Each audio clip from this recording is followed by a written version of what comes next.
हाँ बेटा, तो आज हमारे पास फर्स्ट ईयर का लेक्चर नंबर 98 बी है। कल हमने किया था 98 ए, जिसके अंदर हमने 1 से लेकर 10 तक सारे सवाल किए थे, जिसमें क्वेश्चन 7 और 8 नहीं था। ठीक है, आज क्वेश्चन 7 और 8 के भी मसले हल करवा दूंगा, लेकिन उससे पहले एक बात सुन लो बेटा। 3.6 हम लोग पूरी कर चुके हैं कंप्लीट। 3.6 में याद है जब मैंने जिस दिन 3.6 एंड करी थी, उस दिन मैंने होमवर्क में दिया था तुम्हें एग्जाम्पल्स ऑफ 3.6। क्या तुम लोगों ने कर ली? नहीं करी। ठीक है, मुझे पूरी उम्मीद थी नहीं करोगे, क्योंकि होमवर्क में मिला हुआ था ना। ठीक है, लेकिन उसमें कोई नई चीज़ नहीं है, सारे मेथड समझा चुका हूँ, तो लाजमी कर लेना। सिमिलरली 3.5 इंशाल्लाह आज एंड हो रही है, तो 3.5 की एग्जांपल्स तुम्हें घर पे करनी है होमवर्क में। ठीक है, ये 2 बातें हो गई क्लियर। आज की क्लास में ज़्यादा टाइम मैं लूँगा नहीं, जुम्मे का दिन है, और जो है फिर तुम लोग को भी यहाँ पे अभी तैयारी करनी होगी, जाना होगा नमाज़ के लिए। ठीक है, तो क्लास आज थोड़ी छोटी है, लेकिन टेस्ट होगा क्लास के फ़ौरन बाद। अच्छा, एक ज़रूरी बात और बता रहा था मैं कि ठीक है, पेपर के लिए बेटा तुम लोग तैयारियाँ शुरू कर रहे हो, बहुत अच्छी बात है। और जहाँ तक बात है कल की, सैटरडे की, सैटरडे 27 मई यहाँ पे कोई भी नहीं आएगा। फर्स्ट ईयर का कोई स्टूडेंट नहीं आएगा, सेकंड ईयर का जीटी रखा हुआ है कल मैंने यहाँ पे। ठीक है, तो कल यहाँ पे आप लोग फर्स्ट ईयर वाले कोई नहीं आएगा, और हो सकता है अगर कल लिंक नहीं मिला तो संडे को मिलेगा। ठीक है, संडे वाला लिंक सुन लेना। हाँ, मंडे से आपको आना है। मंडे से सैटरडे का एक टाइम स्पैन अपना समझ लो। मंडे से सैटरडे तुम्हें आना है, जिसके अंदर अब जो बुला रहा हूँ ना मैं, मंडे से सैटरडे 6 दिन, इन 6 दिन के अंदर अंदर इंशाल्लाह तुम्हारा पूरा कोर्स भी एंड हो रहा है। और छठे दिन मैं तुम्हें तुम्हारे टेस्ट की जो गाइडलाइन है वो समझा दूंगा सारी, कि भाई हर 10-10 दिन बाद तुम्हारे किस किस दिन टेस्ट हैं, वो डेटे तुम्हें लिखवा दूंगा, टाइम लिखवा दूंगा। लेकिन एक चीज़ और सुन लेना, तुम लोगों के अब जितने भी टेस्ट लूँगा ना मैं, वो सब मैं रखूँगा सैटरडे वाले दिन। ठीक है, हाँ, वेडनेसडे को अब मैं नहीं रख रहा, मैं सैटरडे वाले दिन रखूँगा। ठीक है, ताकि उसमें पब्लिक भी आ जाएगी आसानी से मेरे पास, तो ज़्यादा इजीली काम हो जाएंगे सारे। ठीक है, सबसे पहले हम बात कर लेते हैं क्वेश्चन नंबर 7 के अंदर। इशू क्या आ रहा था 7 के अंदर? कोई इशू नहीं था सर। वेक्टर ए गिवन था, वेक्टर बी गिवन था, और सी भी गिवन था। वेरीफाई करनी थी एक खास कंडीशन, जिसमें LHS दी हुई है vector A cross B plus C, और RHS दी हुई है A cross B plus A cross C. ठीक है, मतलब तुम्हें 2 काम करने थे। सबसे पहले LHS अगर तुमने उठा ली, तो LHS के अंदर A तुम्हें पता है, लेकिन तुम्हें B प्लस सी नहीं पता। सबसे पहले B प्लस सी मालूम कर लो। B प्लस सी तुमने जैसे ही मालूम किया, अब कैसे मालूम करेंगे B प्लस सी? मैं करके नहीं दिखाऊंगा, ऐड करना है। I वाला कॉम्पोनेंट I में ऐड होगा, J वाला J में ऐड होगा, और K वाला K में ऐड होगा, बस। ठीक है, B प्लस सी जैसे ही तुमने किया, उसके बाद क्या करोगे? इन दोनों का क्रॉस प्रोडक्ट करवाओगे, A क्रॉस B प्लस सी। जब A क्रॉस B प्लस सी करवाओगे तो कुछ इस किस्म की फॉर्मेट आएगी, एक्सपेंड करोगे। एक्सपेंड करते हुए, और 1-2 स्टेप मैंने यहाँ पे शो नहीं किया, मैंने डायरेक्ट रिजल्ट लिख के दिया हुआ कि भाई फाइनल रिजल्ट तुम्हारा ये बनेगा LHS से। क्लियर है? अब बहुत सारे बच्चे ये सवाल कर चुके हैं, लेकिन मैं क्यों करवा रहा हूँ? क्योंकि अभी भी कुछ ऐसी आवाम भी है जिसने वेक्टर खोल के भी नहीं देखा घर में। ठीक है, तो बेटा ज़रा खोल लो और चेक कर लो इसको कि क्या पढ़ा रहे हैं, और पेपर में तुम्हें दिख सकती हैं इस किस्म की चीज़ें। नाउ RHS क्या दी हुई थी भाई? A क्रॉस B चाहिए प्लस A क्रॉस C चाहिए, 2 क्रॉस प्रोडक्ट चाहिए। पहले A क्रॉस B निकाल लिया, तुम्हारी मर्जी। ठीक है, A क्रॉस B का रिजल्ट ये आएगा। बराबर में ही मैंने A क्रॉस C भी निकाल लिया, जिसका रिजल्ट कुछ ऐसा आएगा। और फाइनली हमने क्या किया? हमने कंडीशन में रखा कि भाई A cross B plus A cross C। ज़रा इन दोनों लास्ट वाले प्रोडक्ट्स को ऐड करवा लो।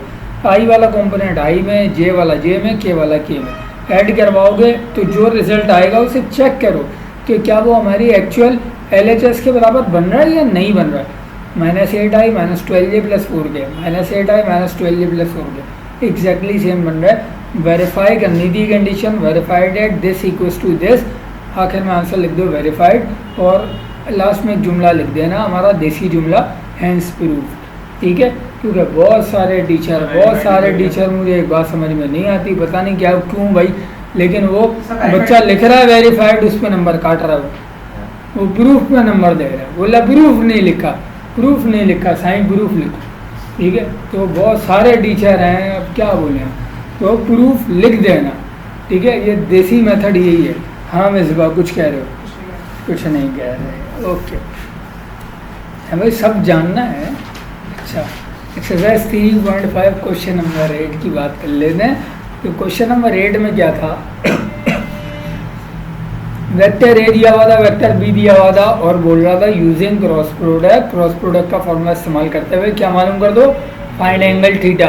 ठीक है, फाइंड एंगल थीटा तुम्हें आता है पहले से, फिजिक्स के न्यूमेरिकल करके आ चुके हो, वेक्टर्स के थीटा एंगल निकाल चुके हो वहाँ पर भी कई बार। ठीक है, करना क्या था, पहले तो क्रॉस प्रोडक्ट निकाल लो, दो वेक्टर होगा, क्रॉस प्रोडक्ट निकाला, जैसे ही क्रॉस प्रोडक्ट आ गया भाई कुछ ऐसा 19J प्लस 19K, आई वाला इसमें जो है एलिमेंट है ही नहीं।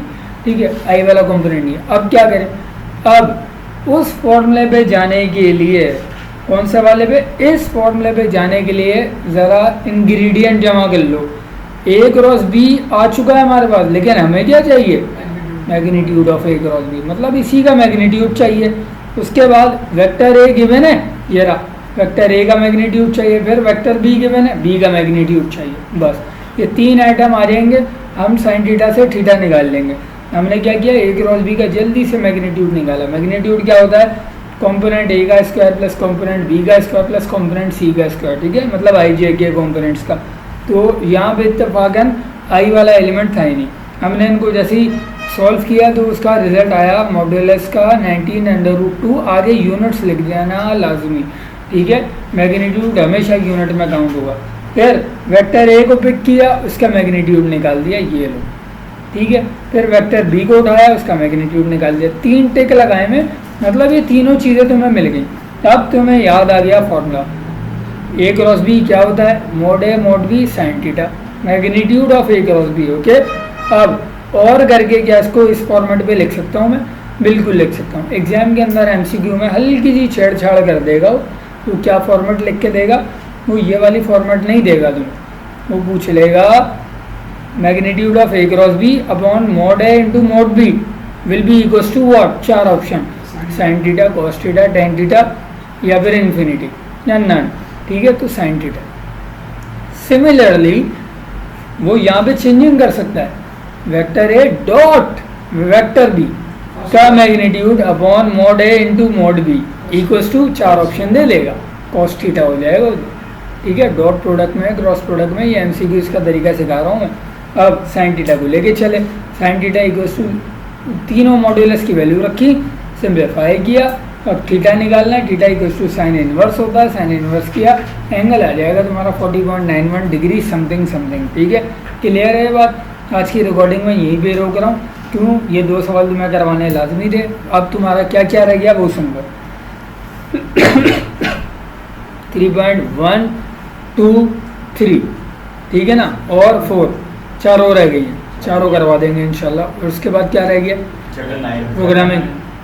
प्रोग्रामिंग भी करवाएंगे। ठीक है, तो संडे को तुम्हें एक लिंक मिलेगा इंशाल्लाह। ठीक है, क्या कह रहे हो सर, इंशाल्लाह पूरा करवाएंगे, कुछ छुड़वाते थोड़ी हैं भाई इधर। ठीक है, अच्छा तो क्या बता रहा था मैं, संडे को इंशाल्लाह लिंक आएगा और फिर Monday, Tuesday, Wednesday, Thursday, Friday, Saturday 6 दिन आपको आना है इंशाल्लाह। आपकी कोई भी क्यूरी हो लेके आ जाना, जवाब दे दूंगा। अब तक जो 10 चैप्टर पढ़ लिए हैं, 10 चैप्टर और 2 एक्सरसाइजें पढ़ी हैं, इनमें तो कुछ नहीं छुड़वाया।